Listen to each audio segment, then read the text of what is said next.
I'm Antonita Collins with your ESPN headline. Seattle Seahawks head coach Pete Carroll, who has a Super Bowl title under his belt, has said that his career may be different had he known that the NCAA was going to impose sanctions on USC's football program.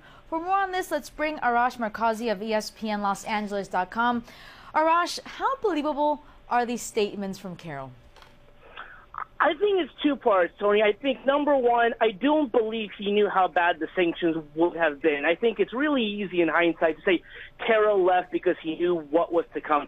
That's not true. Carroll left in January. The sanctions came down in June. He could not have foreseen how bad they would have been. Talking to the people within the program at the time, they thought it would be a slap on the wrist. When you look at what happened to Ohio State and other programs, something along those lines. In terms of 30 scholarships and a 2-year bowl ban and all this stuff, no one saw that coming. That said, Carroll left USC because he got a once-in-a-lifetime job offer. He was handed the keys to the Seattle franchise. That's why he left. So I believe Carroll when he said he didn't leave because of the sanctions. But to think that he would have turned down the Seattle job had he known that was coming, I don't believe that. Arash, how exactly would it have been different if Carroll would have stayed at USC as head coach? You know what?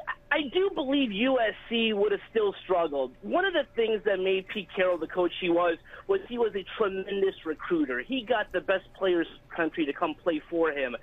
You lose 30 scholarships, that takes its toll. And when you look at what's happened to the program these past couple of years, that's what has happened. So I think it might have been slightly improved, but I think at the end of the day, USC would have still struggled regardless. Arash Markazi of ESPNLosAngeles.com with the insight. Great stuff as always. And for more on this story, make sure to check it out right here on ESPN.com. I'm Antonieta Collins with your ESPN headline.